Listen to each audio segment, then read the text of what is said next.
Welcome back to Bear With Me. The Boston Bruins have defeated the Toronto Maple Leafs in Game 7 of the first round. It's 2024. We're talking about 2024. We're not talking about when they did this in 2019. We're not talking about when they did this in 2018. We're not talking about when they did this in 2013. We're talking about when they did it in 2024. Rob, hi, Goose. What? It is surreal. I wanted to jump on here and just start ranting, but like now that we're here, I'm just like it's insane. We again have beat the Toronto Maple Leafs in 7 games in overtime off a David Pastrnak goal. It's like it's Bruins fan fiction. It's too good. It's too good. It's too good.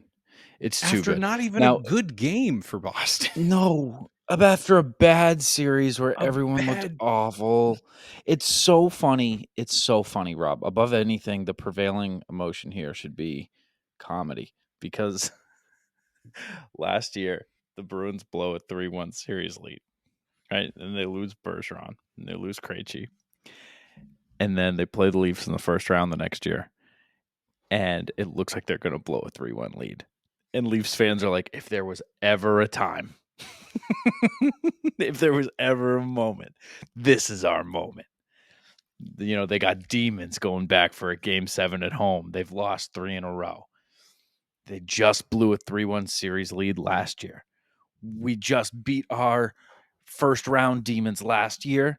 Now we can really cement that home, have the Bruins be the first MLB, NHL, or NBA team to ever blow back-to-back 3-1 series leads.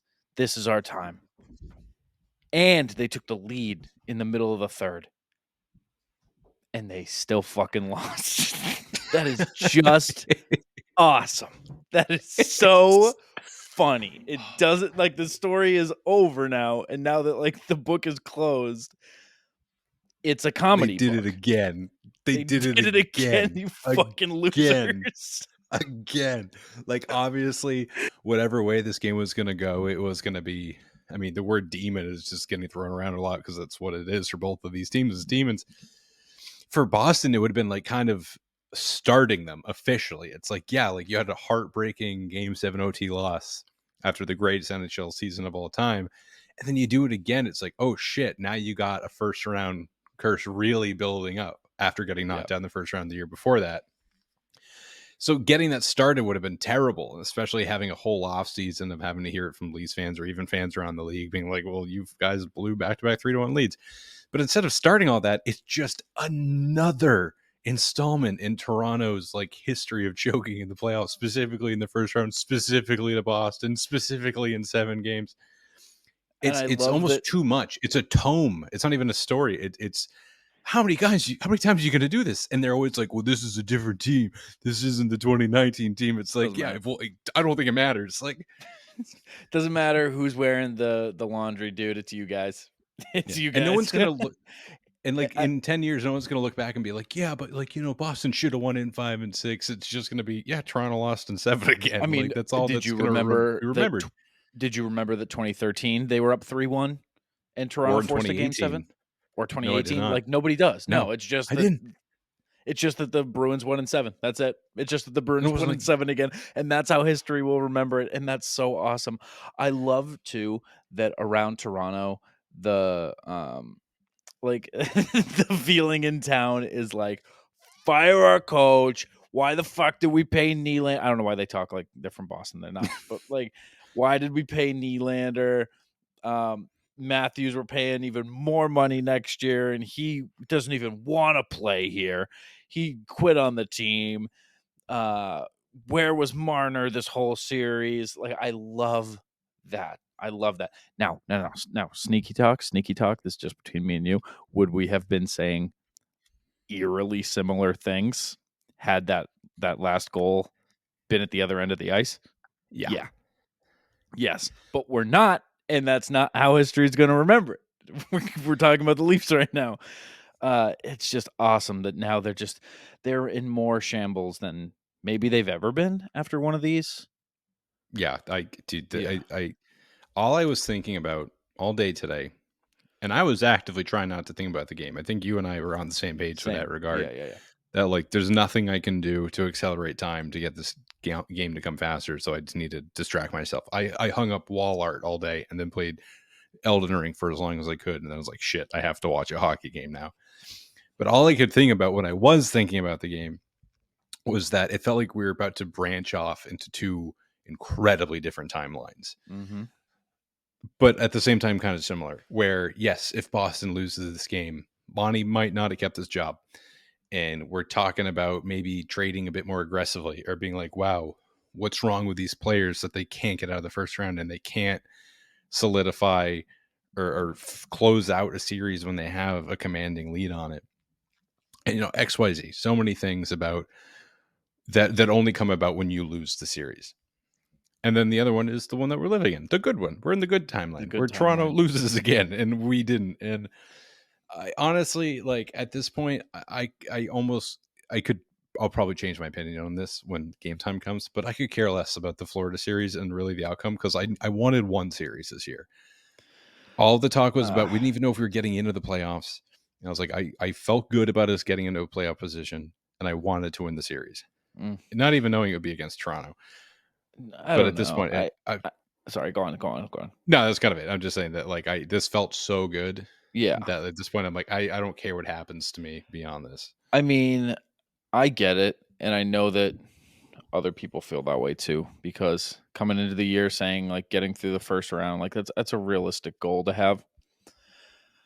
But two things. One, this team was, like, in the running for the President's Trophy. So it's hard to be like, well, at least they made it, and at least they made it into a round, or made it, through the first round. Like, that's hard for me to come to terms with. But the bigger thing is,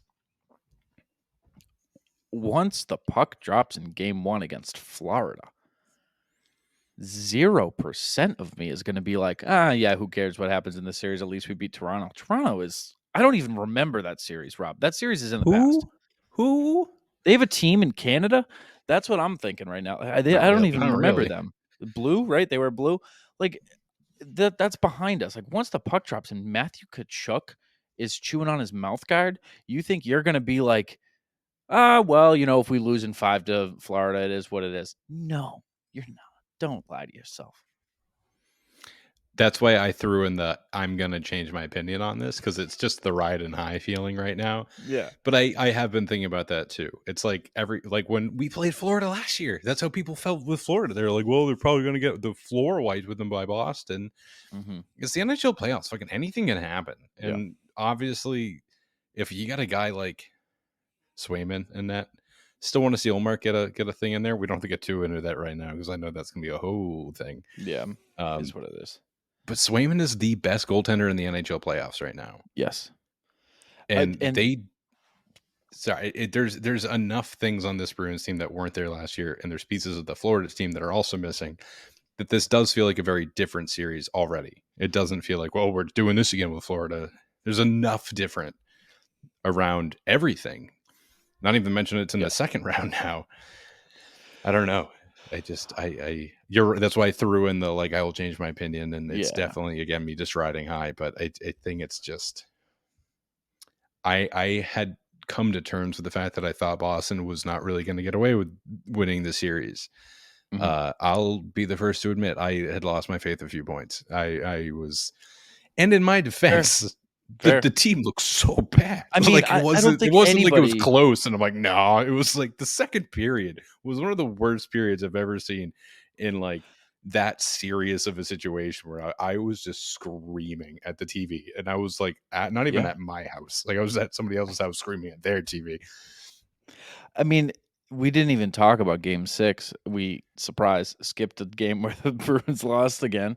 But yeah, no, I mean, I think you'd be an insane person if over the past, 90% of the past 3 games, if you felt like the Bruins were going to win, like, you'd be a psycho person. You'd be a toxic optimist if you were looking at these games being like, nah, like, the Beast should win these. No, No, they looked like dog shit, and they still beat the Leafs. That's the best part. The Leafs were the better team in this game. Dude, they just couldn't beat Swayman. That was it. The broadcast, I'll tell you this. The broadcast, first of all, I'll get this out of the way. Actually, let me get this out of the way first. Let me triple backtrack. This episode is brought to you by Prize Picks, the exclusive daily fantasy partner of the CLNS Media Network, and by Game Time, the best place to get tickets to sports, concerts, all your favorite events. Thank you to both of them for making this show possible.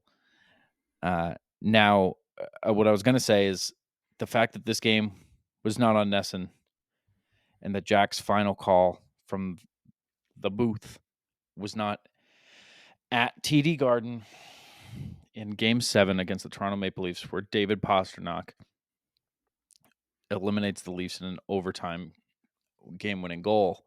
It's a tragedy. It's a true tragedy. I'll never forgive the Walt Disney Company for buying the exclusive rights. It's just not how his career should have ended. Somebody did point out in my replies, though, kind of fitting, ESPN screws Jack one more time on the way. So that's kind of fun. Yeah. I like that. I was like, that is kind of fitting. But the national broadcast, I thought they were kind of Boston leaning for one, but they did keep bringing up over and over and over again, if Boston loses this, if Boston loses this, if Boston loses. And I was like, can you guys fucking stop? Like, the game is tied. That was one thing that was driving me nuts. And the reason I bring it up is because they kept saying, or they didn't keep saying, they said this one time. It would be insane if they said this a bunch of times. But one time they did say, if Boston manages to blow this game, they will have wasted one of the great playoff performances of this era, in reference to Jeremy Swayman. That stuck out to me too. Yeah, that was. I mean, that's true. I mean, listen, like I'll eat what I said. Like, I was all about sticking with the rotation, and I had said, like, does Swayman look that much better than Ullmark would right now? At this point, I would say, yeah, probably. Like, would Ullmark be a very good option right now? I would say, yeah. I still believe in Ullmark. I mean, he had a great year, but what Swayman's doing right now is special. It's very special. You don't win this series without Jeremy Swayman. You don't win this series with any other NHL goaltender in net right now. Did you see the expected goals difference in this series? Not. The expected goals difference in this series from Jeremy Swayman against average was 7.8 goals. That is fucking nuts. So that's basically eight goals that should have went in that didn't. An average goaltender would have allowed 8 more goals in this series. Yeah, not like a bad goaltender. An average NHL goaltender would have allowed an expected 8 goals in this series that he did. That's like another part of like the Toronto history, because in 13, 18, and 19 they had to go against Tuukka Rask, which hey, if you're relatively new to the show, we are big Tuukka believers here. We do not subscribe to the Tuukka Rask is not a stellar goaltender. So they had to deal with that, and then they're like, okay, Chara's gone, Bergeron's gone, Tuukka's gone. It's like, okay, but we do have this Jeremy guy from Alaska. He's pretty good. You'll see. I won't spoil it. You'll find out on your own when you're like, hey, why can't we score more than 2 goals every game that we played? Toronto, it's easy. All you got to do is just find these guys, draft them, develop them. Why don't you guys try to do that? An important note, do not trade them away, and remember to draft them when you said you were going to draft them. Yeah. They could have had both Rask and Swayman, and they had neither. Phenomenal. Unbelievable. I don't even know where to begin with all this stuff. You know what I will say? This kind of funny. I don't know why this happened, but in Game 6, Swayman made a save, and I said out loud, "There we go, Tuukka." Interesting. And I was like, and as it left my lips, I was like, "What? What did I say?" It's like saying your ex-girlfriend's name in bed. Yeah, it's exactly like that. Yeah, so obviously Jeremy wasn't too happy with me about that. He's like, "Do you still think about him?" I'm like, No, it just slipped. It was no weird. Baby. And he's like, I just need a little bit of time. Can we stop? And I was like, absolutely, yeah, no, I get it. Because I'm an understanding Yuka. guy. No, I said no. I said no. It's not even what I said, babe. Block Bleaster. I did notice the thing with the national coverage, though, when they just repeatedly, it felt like they were actively trying to jinx us. Yeah. They wouldn't stop talking about them losing the year before. And they're like, and if this happens, if they lose, if this goal goes in. And I kept yelling, shut the fuck up. Again, not at my house, not at my TV. Just losing it. You're at your priest's house. I was at my priest's house, and he said, "Get out of here! I don't watch hockey." And Why I said, "Shut the fuck up! It's overtime." Shut the fuck up! You got a big TV, father. Dude, I feel so almost out of sorts. Like I just, it's an unbelievable feeling when the goal went in. Well, first, okay, actually, hold on. There's a few things I did want to talk about. Yeah. I want to get some negatives out of the way, okay? I know. I mean, there's more positive, than a few. But there's a lot of negatives. That was the worst game Charlie Coyle's ever played as a Boston Bruin. Horrible. Tough to watch. He never found a groove. He didn't. He just didn't. Like, to the point where, like, I don't think it'll happen again. Like, it felt like just like one of those weird one-off games. Yeah. Like, I'm not even worried about it going forward. It just felt like, I don't know. But, dude, every time like, they had... Sorry. You go. I was like, yeah, whenever they were like going into the zone, it's like he either had like an option to pass it to the side or just carry it, and he just kept dumping it behind the net. And every time they lost possession, every time. And there was just periods where he was like supposed to be like playing defense, and he was just like skating with the player. He just wasn't making a play. He didn't play the body. He didn't play the puck. He was just there. It just felt like he was in spectator mode all game, and it was driving me insane. I think him and Chuck suffered from the same thing, which was getting off to a bad start and then getting the yips. That's what it looked like to me. Like, especially Chuck. Like, I think Coyle was rushing some decision making, and I think there was maybe some effort stuff that came in, and that can also be linked to just feeling like shit about yourself. But Chuck, it was like by the time the third came around and it was clear that he was having a bad game, he like couldn't clear the puck. Like, he couldn't play the puck. There was a couple times he whiffed on a breakout pass, and it's like, that doesn't happen to Chuck. That doesn't happen to Charlie McAvoy. Like, that's mental stuff. But like you said, it's like not something I'm worried about. It's not like they looked slower or, whatever. It was like they played awful. And it's insane because, I mean, I'll say this. I'll never say this publicly, but because this is just a private chat between you and I'll say it. They didn't really deserve to win this series. No, they did not. You gave up Game 5 and Game 6 with a combined 3 shots on goal in those 2 first periods. Yeah. You kind of played half a game. You lose both games 2-1, which in itself is insane. And that's only because Jeremy Swayman was being Jeremy Swayman. Mm-hmm. And then in Game 7, you lay a fucking egg for the middle 20 and most of the last 20. And you still walk away with a win in the game and in the series? That's insane. It's insane.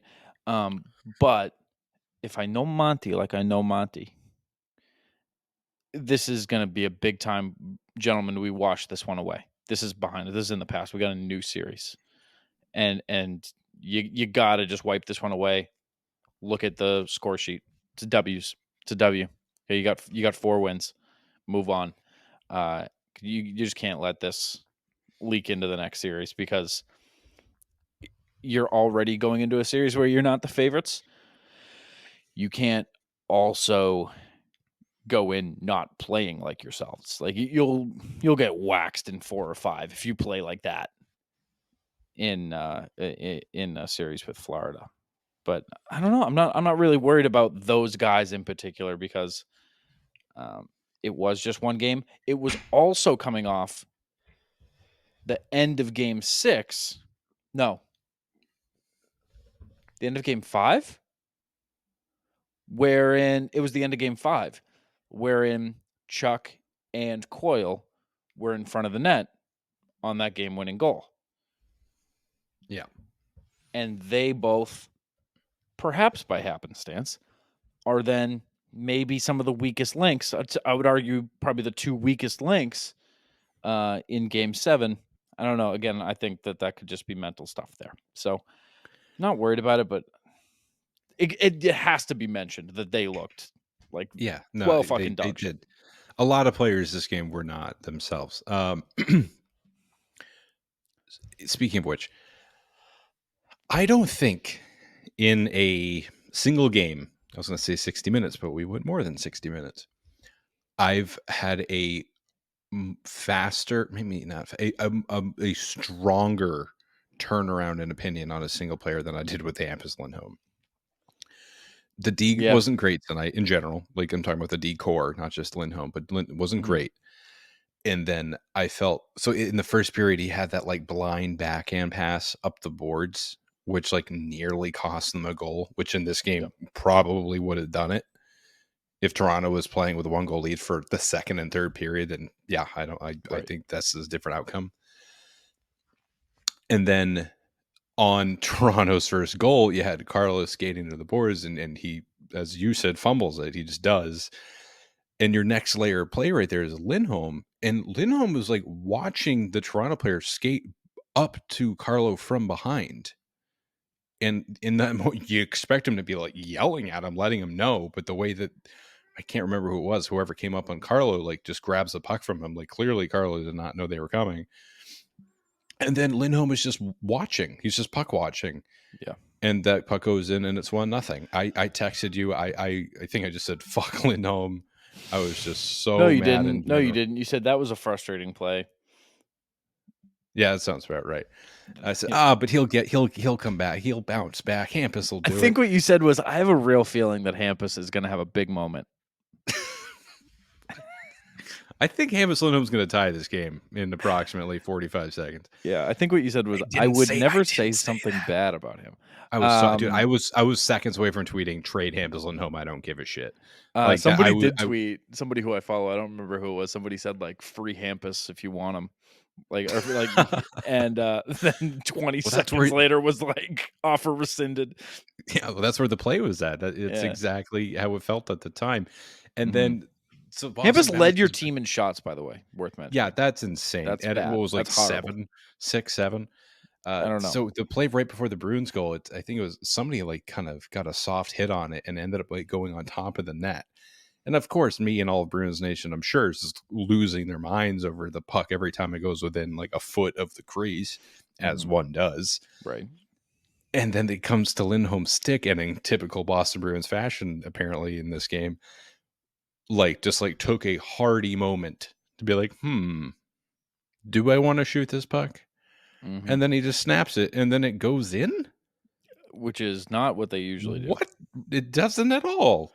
No. It wasn't even, I couldn't believe it. Shooting into traffic and not ringing it around the boards, not really the Bruins style. They should look into changing that up, though, because I've noticed, and you may have noticed, when they shoot the puck, sometimes it goes in. And when it goes in, that counts as a goal. And then you win more games with those. No, I mean, that's the kind of analysis people tune in for. And this is what we're here for, people. When the puck goes in, it counts. So they got to do that more. Let's take a quick break and talk to our good friends over at Prize Picks. Prize Picks is America's #1 fantasy sports app with more than 3 million members. It is the easiest and most exciting way to get on the action while you watch your favorite sports and players. You just pick more or less on 2 or more player stats and watch the winnings roll in. Prize Picks is so easy to play. I can make my Celtic picks and make my entry in less than 60 seconds. Quick withdrawals and easy gameplay and an enormous selection of players and stat types are what makes Prize Picks the #1 fantasy sports app. Celtics and NBA fans, you can get in on Prize Picks in 30 states across the country, including California, Texas, and Georgia. On Prize Picks this week, I'm selecting Jason Tatum to dish out more than 5 assists and his teammate Jaylen Brown to have more than 22.5 points. Download the app today and use code CLNS for a first deposit match up to $100. Pick more, Pick less. It's that easy. Prize Picks. And to finish my thought with Hampus Lindholm, so not only does he tie the game, but then if you go up to the Pasta goal, that is, without a doubt, the best indirect pass I have ever seen. Was that what it was? I was going to say, to the point where it's like... I don't think it was. Oh, because like Torrey Krug and David Pastrnak used to run that play all the time. Yeah. That is not an atypical plan for the Boston Bruins to run. Is you see David Pastrnak hauling ass to the offensive zone, you shoot it off the end boards, and you get him the bounce. Mm-hmm. No icing, all the speed on net. Let him make a play that David Pastrnak will make. And that is what happened. But the way it bounced up, it didn't just bounce back up to him off the end boards. It was like moving like horizontally to him in a way that the defenseman, there was no way to get that puck. Only Pastrnak was grabbing that puck, and it was going exactly where his momentum was going. And it bounced in a way that if I was a Leafs fan, I'd be furious at God himself.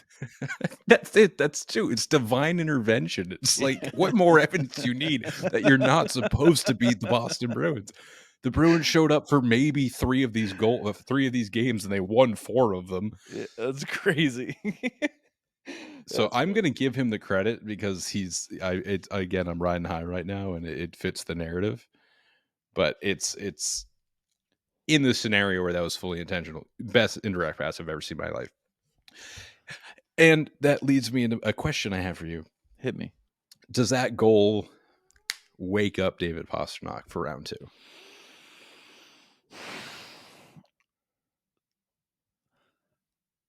You know, I am really not sure. I'll say this. I think what would wake him up is to goose. What would is to get him more looks on the power play. You and I talked about it before the game, and then they did get him some. He did have like one clear, like David Pastrnak one-timer from his office kind of goal. Or shot. Not goal. Shot. And the broadcast brought me to the stunning realization that he has one power play goal in the last 40 games. Yeah. It was against Toronto. Done it. Just because why not? Like, it doesn't just because it adds to the story. Doesn't matter. This is bad writing, you guys. It's getting cliche. Kick them while they're down.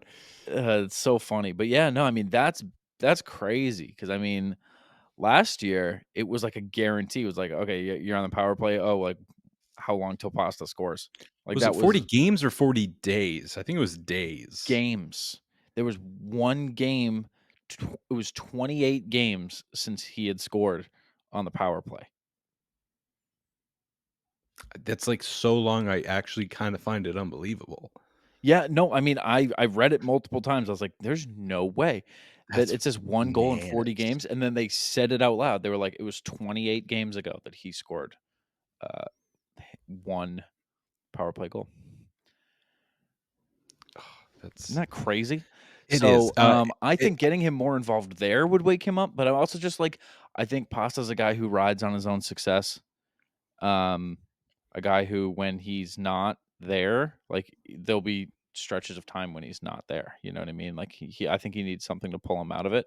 So I think this is a good thing as any to get him out of it. I mean, did you see the clip of him in the locker room and like Neely there waiting for him? And no, that's the one thing I regret when we record right after the game is I don't really have a chance to like really go through all the videos. Nesson tweeted it. I would check it out. It's really good. It's him, walking in and like, all the inactives are sitting there, Forbert and like they're high-fiving, walks in the locker room and Sweeney's there and Neely's there and the whole team's already waiting for him. And man, it was awesome. Just like what a moment that's got to feel like. And then him and Brad did their post game together, which I love dual post games where it's like, yeah, here we are. It's like I don't know. It's a camaraderie thing. I like it. It's like me and my buddy are coming out together. You can talk to me, but you got to talk to my friend too. Can my friend come? Yeah, it really does feel like, all right, I'll come to your party, but I'm bringing a friend. Yeah, I don't know. I'd love to think that this wakes up Pasta, but I'd also like to think this wakes up the entire team. Like it doesn't matter to me much if David Pastrnak is on and nobody else is. Like You need the team. Obviously, I mean, the greatest goal scorer in the game just showed you it is not enough to have one guy playing. I mean, obviously, he didn't have an incredible series, but you need more than that. You need a whole team. I forgot what I was going to say. Oh, yeah. Nope, it's gone again. I'm a fantastic host. Nobody ever doubted Listen, it. it is 1 a.m. We never do these after games. Is it really? Oh, no. I am. Yeah, I know. I got to be at Gillette Stadium in like no time at all. That's fantastic for you. I'm not jealous of you at all. Yeah, with David Pastrnak, I totally agree with like the power play looks thing. They just got to find a way to feed him the one-timer more. He had another one-timer shot that came from like almost the blue line, like dead center on the blue line. And Samsonov looked so lost on it. He I don't even know what move he made. He kind of like spun halfway and just threw his arms up. Like, I don't know. Maybe this will do it. In the replay, it's like Samsonov's stick is on the ice, but I don't even remember seeing him drop it or throw it. It's like it just like a video game glitched out of his hands, like, and then ended up like shoulder first on the ice with all of his limbs in the air. Like, in what world is this the move here? Yeah, that was crazy. When Samsonov gets tested, it's so easy to see that he's just like not a good goaltender. Like, and the second you test even him, being in net, dude, what a development. When it started even coming out, it didn't feel concrete at first. They're like, oh, well, all 3 of the goalies showed up on the second bus. And I was like, what the fuck does that mean? Like, okay. Like, I don't care if they rode a fucking bicycle in the Garden. What does it matter to me? And they're like, well, Samsonov might be starting. And then it came out. It was official. I was in disbelief when that happened. When that broke, I was like, if they don't win this goddamn game, like, I was like, that is like, what more do you need? You had that. You had Patrice Bergeron as your banner captain, Mr. Perfection. If there's anybody you want in the building when you're beating Toronto in Game 7, it's Patrice Bergeron. There's too much here. Erupted. Oh yeah, as it was maybe, I mean, rivaled only by the Pastrnak goal, but actually rivaled by Jack Edwards being on screen, I hear too. So Chara was there too. Was he? No. Yeah, everybody showed up, jogging around. Or Jason Tatum. Yeah, was it Mazzola? Montezuma. Yeah. He's crazy. Mozzarella. He's the craziest person ever. Do you know anything about Joe Mazzulla? I know nothing about anything. You know this about me. The biggest, like the main fact, like if you know one thing about Joe Mazzulla, it would be this: he watches The Town 4 times a week. Oh, that guy. Yeah. You mentioned him before. I thought that was a joke. What is that about? I watched The Town last week. And I was showing it to somebody, and halfway through, I was like, wow, this is twice as long as it needs to be. So there's like when you want to show somebody a funny YouTube video and you immediately pick up on that they don't like it, and then the video instantly becomes 2.5 hours long, even if it's a 2-minute video. Yeah. Have you ever? And then halfway through, you're like, well, you get you get it. Like, yeah. So awkwardly pausing and putting it away. Minutes and then never mind. Have you ever heard those edits that are like what your music sounds like when you're showing your friends? Oh, I love the Taylor Swift one, or the MF Doom ones are incredible too. Yeah.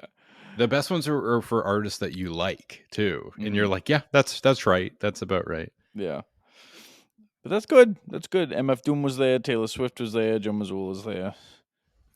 Yeah, I when the goal went in too, I for like a second I blacked out. It was like, that didn't just go in, right? And then you just look at the players and like, obviously they're celebrating, and I just jumped up and ran to my buddy and I hugged him. I was like freaking out, and then called me. And then I literally was like, I gotta call Joe. And we just screamed at each other on the phone for 10 seconds and hung up. That was literally all we did. You answered, and as like the phone like call clicked in, we just go. I was like, okay, I gotta go. And then we just hung up. We just had to share that. I was in the middle of recording a video where I was screaming, and then the call came in. And I just pressed answer, and I just kept screaming. So, efficient. Yeah. Two birds. Oh, but I mean, unbelievable ending. Just both goals, I made the same noise, which was like a shriek of disbelief. It was like a huh.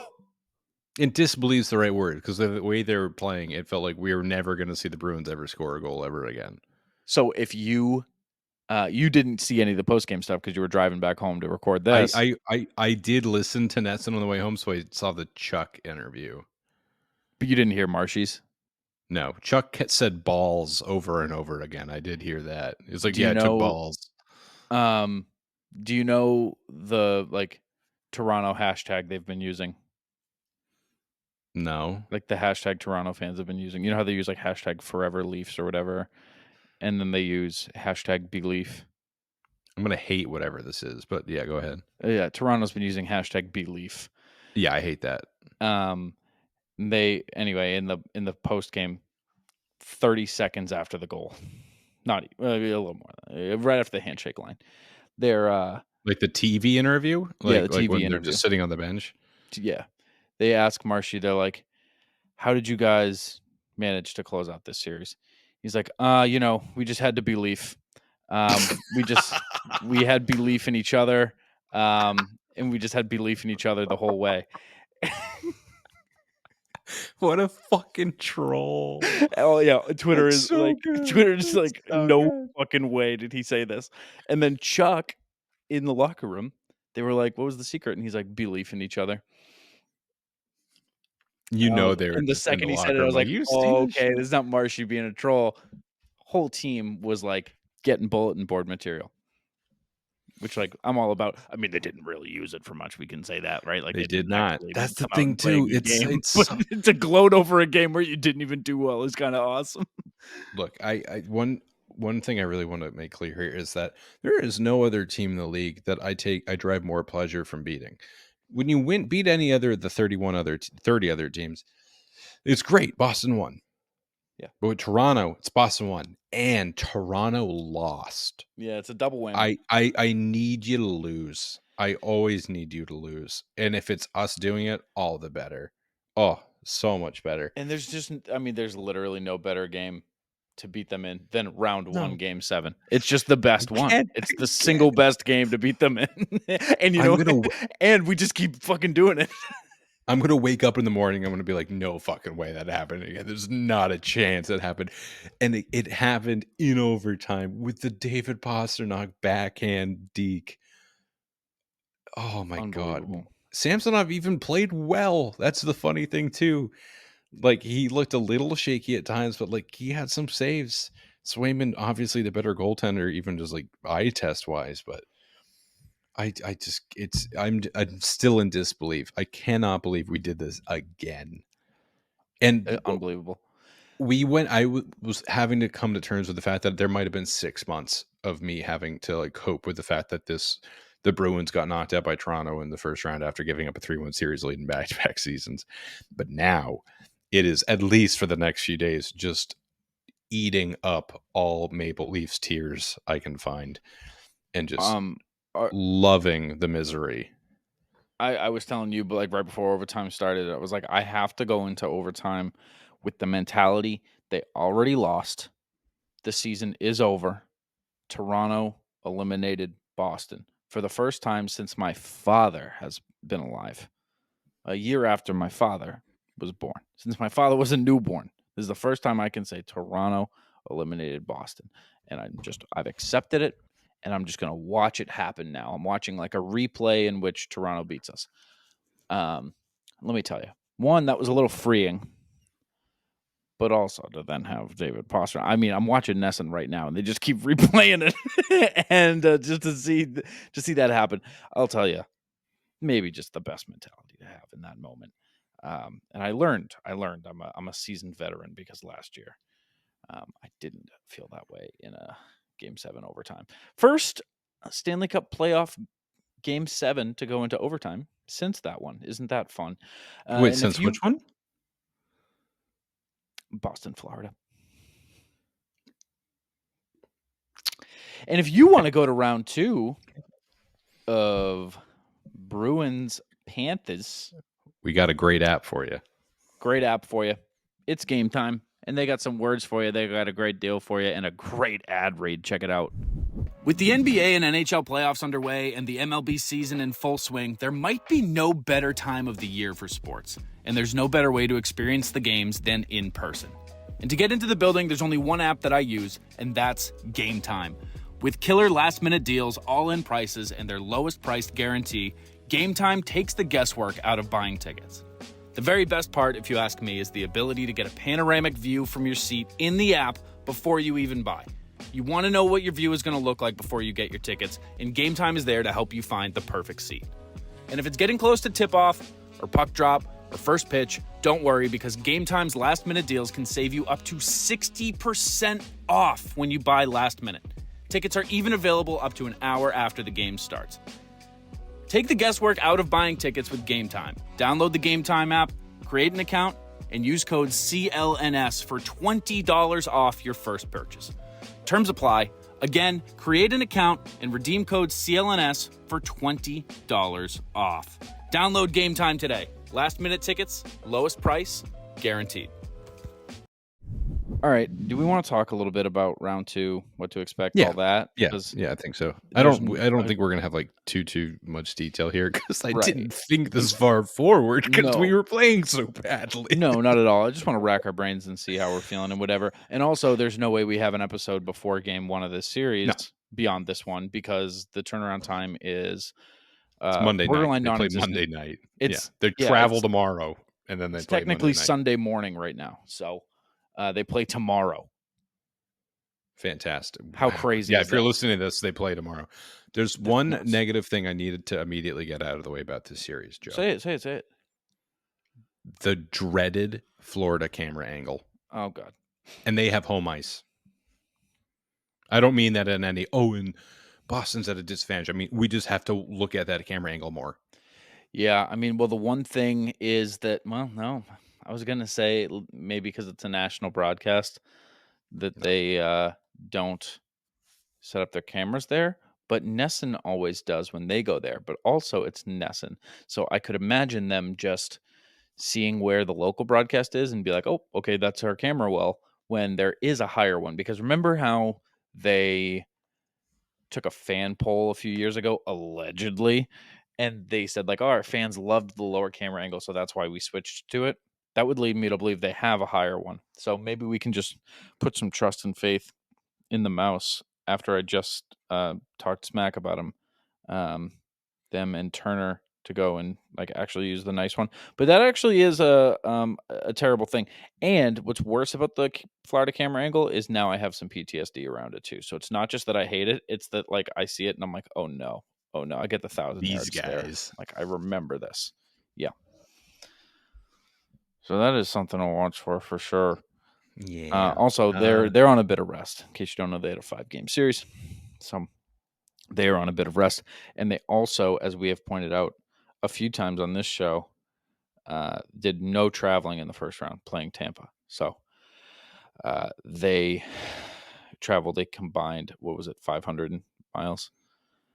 500. Oh yeah. Did miles. I send you the text? Yes, that's what I'm referencing. Okay. I'm going to bring that up because I actually wanted to talk about that a little bit. I think it was 510 miles, but I'm here we go. Here installing till you find it. No, I got it. So we were talking about how crazy it is, like the difference in distance that some teams have to travel even in the first round. Like you had the Tampa Bay Lightning playing the Florida Panthers, and then you had the Nashville Predators playing the Vancouver Canucks. With the Nashville Predators for the first round traveled over 10,200 miles for the first round. Fucking A, that's crazy. The Florida Panthers traveled to 510 miles. It's nothing. No. That's not including like driving. That's just flying distance. Like that's all that is. Yeah. But that is 20 times less, which is crazy. 20 times less is nuts. I mean, 500 miles is like Boston to DC. I could walk 500 miles. I'd walk 500 more. Just to be the man. Just to be the man. To walk that 500 miles. What's the name of that song? The Pretender. Bohemian Rhapsody. Star Spangled Banner. Have we ever? We've never done like a touch tunes off at a bar, have we? No, in just that we each take turns and try to elicit reactions from the crowd, or just take turns. And where you just take it over and like you buy priority spots and you just go back and forth. Every time I have touch tunes at a bar, I put on "Teenagers" by My Chemical Romance because I am firmly of the belief that everybody likes that song and most people just forgot about it. Because when that song comes on at the right drunkenness level, people they're like it's muscle memory. They're like they still know the lyrics. It's still in there somewhere. Yeah, that's a good one. That is a really good one. But the Florida Panthers. Anyway, the Florida Panthers. The Star Spangled Banner would be a good song to put on at a bar on loop. That's the Bruins' new goal song. Actually, it's just it's Grand Ole Flag. You're a grand. I do not know this song. Was this like the most patriotic crowd of all time? Was that the loudest anthem I've ever heard? It was very loud. Good crowd tonight. Just to say that real quick too. Yeah, good crowd, especially for a Game 7 because you start to get a little. Did you hear PK Subban? It was quiet at times. In the pregame. Pregame, no, I don't think so. Basically, like hyping up, Bruins fans, being like, yeah, he had a lot of good stuff to say about Boston Bruins and Boston in general. Tonight. Yeah, he was like you guys need to be loud. You know, last year, Game 7, when the Panthers went up 1-0. Like you could hear a pin drop in there. They need you tonight. You got to be loud. Keep that energy. They need you, whatever. And he finishes this whole monologue, and Messier goes, "They hate you there." Yeah, it was awesome. Yeah, just so matter of fact, they hate you there. It's like, why are you saying all this? Isn't gonna win them over, PK. Yeah, what? Why are you talking about them like this? He was talking very positively about Jack for a little bit too, saying that like nice. he loved Jack bashing him, and he like still goes and listens to the clips to this day. Yeah, I mean, I think that was awesome. I mean, I'm glad they talked about Jack and paid a little homage to him. I mean, he obviously deserves it, and I'm glad they showed him on the jumbotron. They should have had him on the panel. I know. I don't know why they didn't have him on the NESN post-game panel. Was he I know he was at the game, but like was he in a booth or I would love I didn't see it. He was just dead center like 311 like it's just tripping over all the free drinks everybody's trying to buy for him. Yeah. He's like, "No, it's fine. I took a 200 milligram edible before I got here." Still in like a 3-piece suit that looks like it's made for a orchestra pianist. He's just standing calling the game for his section. Yeah, like a gaming headset on. I used to work up there. Okay. All right, old man. All right. Sit down. You sure you did, buddy? Okay. I used to stand on the 9th floor. What? But the Florida Panthers. The Florida Panthers. Yeah. What do you... Gun to your head. Did you remember us sweeping the season series against them this year? Because we did. Yes, I did not remember that. Yeah, that's why I think that they're going to win this series in 5.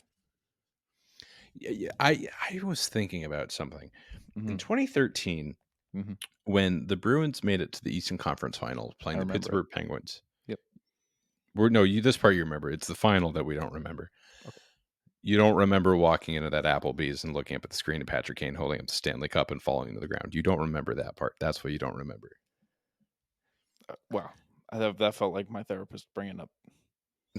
I basically am your therapist. Yeah, I forgot about the Applebee's thing. I actually did till right now. Go on. I went to that Applebee's today. I went to that Applebee's today. I went to that same Applebee's today. Is that the Applebee's we went to and I just wouldn't stop drinking water for some reason? I drank like 7 glasses of water. It was pissing me off. And I didn't order food. Pissing me off. Could get another water. Anyway, Eastern Conference Final, 2013. Going into it, I remember in the Bruins subreddit, which I frequented a lot more frequently back then. Yeah. It was kind of being like, how do we feel about the series? And like everybody was kind of like, the best case scenario was like Bruins in 7. Because at the time, the Penguins were like the best. They were the Penguins. They were the Penguins. They were like the Penguins. They're averaging 4.25 goals per game. I remember that very vividly. Averaging over 4 goals a game in the playoffs. Or even in the season, including the playoffs, I believe. And there was one guy who was like, Bruins in 4. And everybody's like, oh, yeah, imagine. And if you don't remember, the Bruins swept the Pittsburgh Penguins. The Penguins scored, what, twice? They barely scored at all. Tuukka had like a .989 save percentage in that series. Sucks. That guy sucks. I've heard that. So it's stuff like that I like to think of right now. It's the reminder that it's the Stanley Cup playoffs. It kind of doesn't matter. Like when everybody's like, oh, Florida's going to beat them in 4. And even like heavy Bruins fans, like Pete Blackburn's like, yeah, probably. Mm-hmm. And there's some truth to it. The way Florida plays versus how Boston plays, especially recently for both teams. But you got to hold out some hope and just like believe that. And you got to believe in chaos. You got to believe in the sheer randomness. Nice. You got to believe in the sheer randomness of the sport. Be like, it kind of doesn't matter. It doesn't always matter. I mean, super generic analysis here. But like, if Boston plays like they played Toronto, they will get their butts kicked. Correct. If Boston plays like they played Florida in the regular season, Florida gets their butts kicked. Like I think that's as simple as that. Like it's a matter of how the bees come out. Like Florida doesn't have the same consistency issues. Like I didn't see it anyway. Like I think I watched 2 of the games and I didn't see any discourse about like, well, where are their stars and like, why aren't they playing like they really could have swept Tampa. And like that was kind of supposed to be a series. So like they looked good. Like they're consistent. So I think it's all on Boston. It's like how they come out. Like if their stars aren't there and if their break-in still looks ugly and if their power play is the version of itself where it's just useless, then no. Then it's not, then the series doesn't even need to go 4. They can probably call it after 2. But if they play like they're capable of, like they're so good when they're good. We just haven't seen it in 7 games. Well, more like 10, 11 games. Yeah, they finished the season with a couple stinkers. I know with this series, the Toronto series, the issues were more on the offensive side. The Florida Panthers are what I think the Toronto Maple Leafs were made out to be offensively. They go, Toronto's so good offensively, so much better than Boston. Mm-hmm.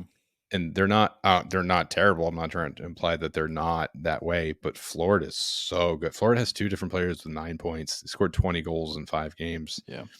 It's going to be a huge test for Swayman, more than the first round was. And Ullmark. I would imagine Ullmark is definitely going to get at least a start in this series. I mean, he has to. And then the defense needs to be so much better. McAvoy needs to come back down to earth and play the way Charlie McAvoy does. Hampus Lindholm needs to be more consistent. Really hoping Peak is back before long. But if he's not, you got to lean on Wotherspoon pretty heavily. You got to lean on Lorei a lot more. You know what? That's another guy we didn't talk about. Lorei is really rising to it right now. I know you're not fully sold on him at the moment.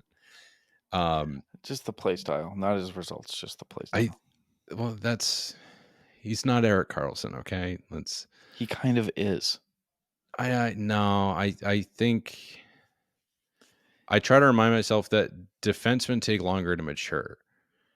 And in the case of an offensive defenseman, the offense is there way sooner than the actual defensive play is.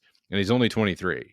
I know. I think you see 2 or 3 more years before he's like really playing to the best of his defensive abilities. But I think offensively, if he's not already there, he's going to get there even faster than his defense will. But he's gonna get a lot of time in the Florida series for sure. He is. And I hope he's with the team all 82 games next year. I hope he's just fully a Boston Bruin next season. He's ready. And I think without question he is.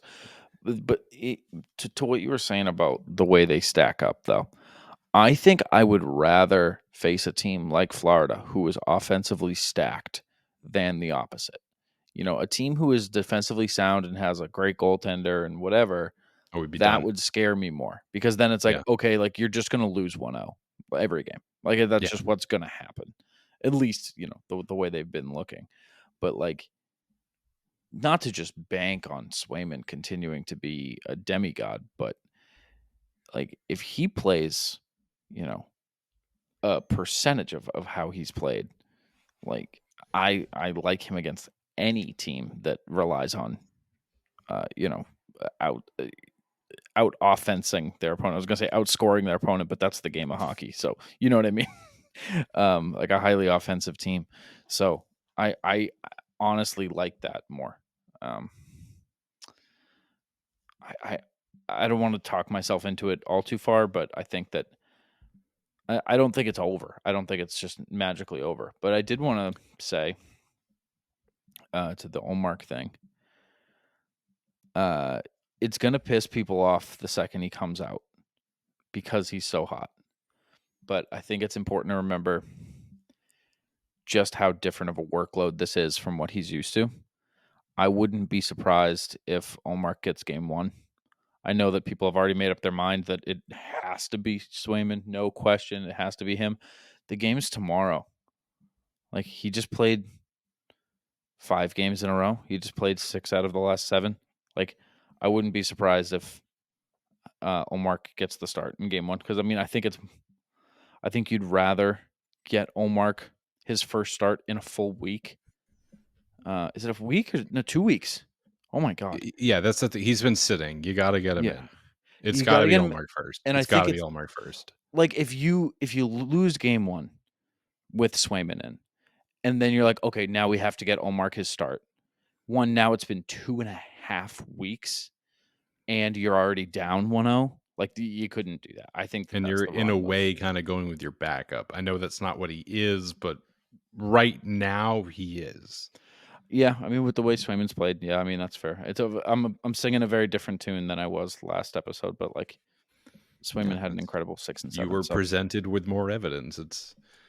I that's think what I kept thinking about when you said you felt it would be hypocritical, and I would be like, not if the situation has changed, which it has. Yeah, and it did. I was thinking, if you're Florida and Florida fans, I don't think they had like too much of a preference on who came out of this series with Boston and Toronto. I feel like they would be confident going against either one, but specifically with goaltending, they must have really been rooting for Toronto to win. You got Samsonov, Wall, and Martin Jones. Like that's like they're good. Like Samsonov's got good career numbers in the playoffs, and Wall's been playing well. But it's Jeremy Swayman and Linus Ullmark. And they probably even feel pretty confident going against Ullmark because of how last year went. But I'm sure they feel confident going against the Boston Bruins because of how last year went. Yeah, I think the goaltending will be interesting. But if you do see Swayman taking the majority of the games again, I expect him to be the difference maker again. Because Florida's a very heavy offensive team, and heavy, not even just in terms of goals, but heavy forecheck. Mm-hmm. They're going to be wearing down the Bruins. This is a series. I am more excited to see Pat Maroon in this series than I was against the Leafs. The physicality kind of fizzled out pretty heavily. There was like a few big hits in Game 7. I thought Joel Edmondson killed David Pastrnak. I did not think Pastrnak was getting up from that hit. I gasped. But oh, dude, talk about the camera angle sucking. I have to come to terms with the fact that we're playing against Mac and Chuck extended again. Mm-hmm. Oh my God. I need Pat Maroon to pick him up by the ankle and just throw him against the boards at one point. That's the major difference. Is Maroon is the major difference. The downside there is Pat Maroon's averaging about 5 minutes time on ice. I don't even care. But, put him out there. Like, it's also like, do you want to match him up with Matthew Tkachuk? Do you want that matchup out there? Probably not. It's so good. I don't know. But if Tkachuk is like out there doing stupid shit, and help me, who's Florida's coach again? I can't think of it off the top of my head right now. Fucking I can picture him. Jimmy Tingles. Jimmy Tingles. You heard it here first, folks. But if head coach Peter Laviolette. Nope, that's my brain just filled up. Mike Keenan. No, damn it. Paul Maurice. Jesus Christ. Tortorella. I knew it was Paul Maurice too. Paul. You see him put out Kachuk, and he had been doing stupid shit, and then you put out Maroon to line up against him and just do something, just put him down out of his misery. I don't know. I expect Pat Brazo too. Not even like for that same I don't know, fisticuffs side of it, like the actual physicality. Brazo's a big boy, but that's not his game. I think it's going to be a lot of dirty goals this series. And then I do hope David Pastrnak wakes up and has a lot of highlight reel goals too. But the Panthers have two different players with 9 points. Both Kachuk and Verhaeghe have 9 points right now. Verhaeghe has 5 goals. I hate even hearing that name. I believe me, I know. I close my eyes, I see it. But I don't know. I mean, we could talk in circles about it, but we're not going to know what it's going to look like until puck drops and we actually see how these two teams stack up. I'm excited. I'm excited even just for the opportunity. I'm excited that I get to wake up tomorrow morning and look forward to more Bruins hockey. I was not ready to stop watching Bruins hockey. Oh no, right now. no, I really wasn't. And you I was never thinking are. that It's always taken away from you, but I wouldn't have been able to cope with it very well. Yeah. I remember, that feeling, I think, to me was never more present than, A, last year, and B, 14-15. That was like the Flyers, like 182 and whatever, Yeah, missing it in back-to-back years was... Yeah, that was the toughest one for me, was 15. It's being like, really? That was when they, up until game 82, they had a shot.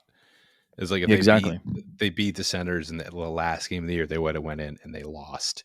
And that was like in the third period, Bergeron was just yelling at the team. Mm-hmm.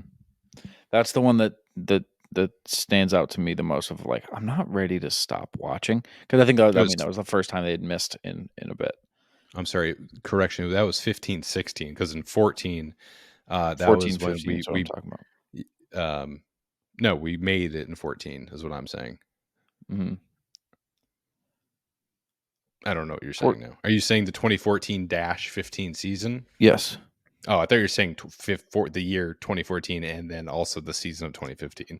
No, I'm saying no, in the 14-15 season when they missed that was for the first time. For me, 15-16 was worse because it was back to back. It was again missing it. Well, this year, would have felt exactly like that, but worse. Of like 2 back-to-back first round. I know that we're already there, but the back-to-back 3-1s and whatever, that would have been horrible. So as I was trying to come to terms with it in overtime, I was thinking like, as much as I'm trying to accept like it's already over, it's also like, am I really watching them for the last time right now? Like, and no, they are too good, or they have too much potential, I think is a better way to put it. I don't know. I like them against Florida. I do. And I think if you split those first games in Florida, I feel really good. I think it's just going to be a good series.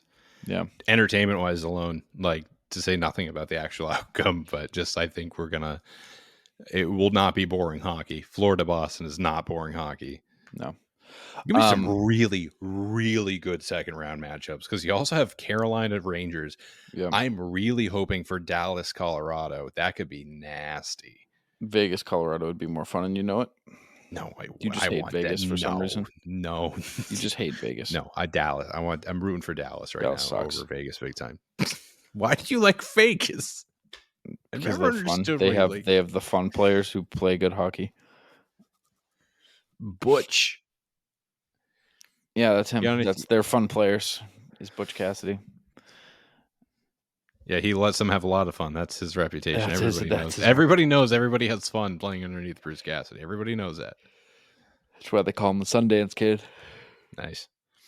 I don't have anything else. It's very late. I do.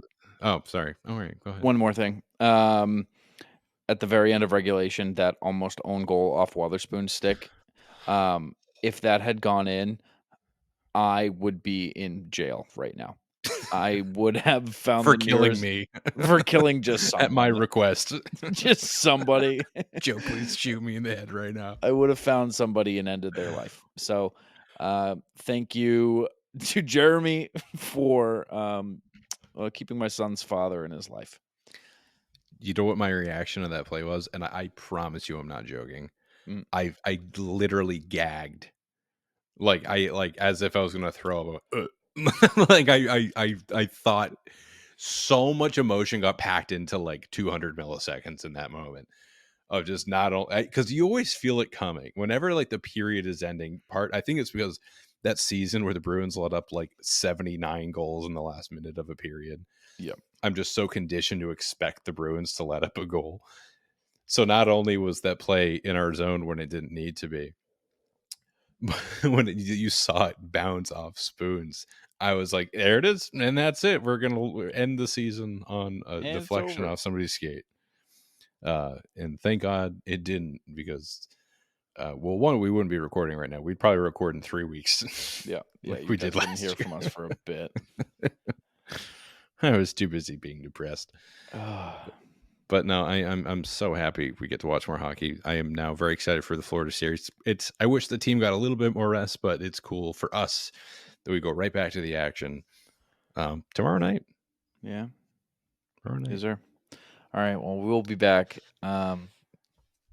Maybe after game 1, maybe after game 2. Who knows? I don't want to make promises, although I will. I'll make a promise that we'll be here after game 1. But you guys should know by now. We'll do game 1. That you should know by now, though, that promises don't mean anything on this show. So we promise. You ought to know by now. You ought to know. You want to sing anything? When I was walking out to my car after leaving my friend's house, I was singing "Oh, What a Beautiful Morning" from Oklahoma. So that's where how good of a mood I was in. I was singing show tunes. It's beautiful stuff. Thank you. I got one more that I want to sing. Okay. You make my dreams come true. Ooh, ooh, ooh, ooh. That's our song now, by the way. That's our song now. They didn't even use it. They did. They did change it. We were just in Toronto. They scored a bunch. You didn't hear them not play it? I don't listen to them. Well, they didn't play it. They don't play it anymore. I told you. I gave you the nugget that they were going to change it. They changed it. I think they had already changed it when I said it. And then they didn't use it. So that's our song now. Thank you so much for the song. It's actually going to be sweet as a goal song when we play it. It was lame as fuck when you guys did, but now it's you cool. were doing it wrong. Yeah, we'll show you how to do it. So thank you for the song. You got to play it in a minor key. And there also, if let's just say next year Toronto beats Boston in Game 7, you'll never ever overcome this. I don't care. You could do it 12 more times like we did it to you 4 times in a row in the funniest fashion possible. So it'll 7 straight. It doesn't matter.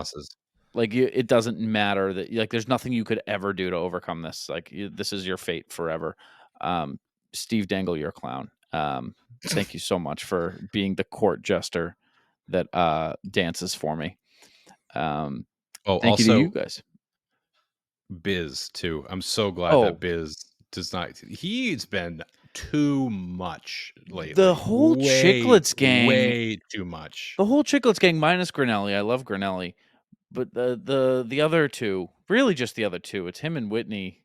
Just too much, too much.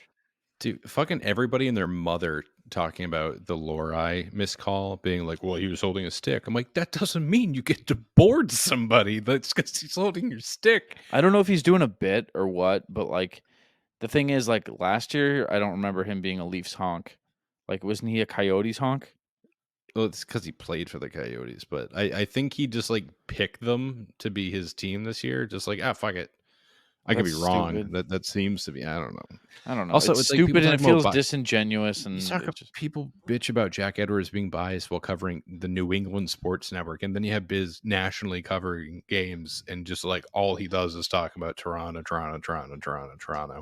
Which, like, yes, it makes for an entertaining product. I get it. Yeah, whatever. But it's just like I get you're doing a bit, but like also shut up. Yeah. Also, you're lame, and also I don't know. Now we get to go back at all the tweets being like, "Oh, Toronto's going to win this series," and be like, "Are they though? Are they? They're not. All right, Goose, any final thoughts?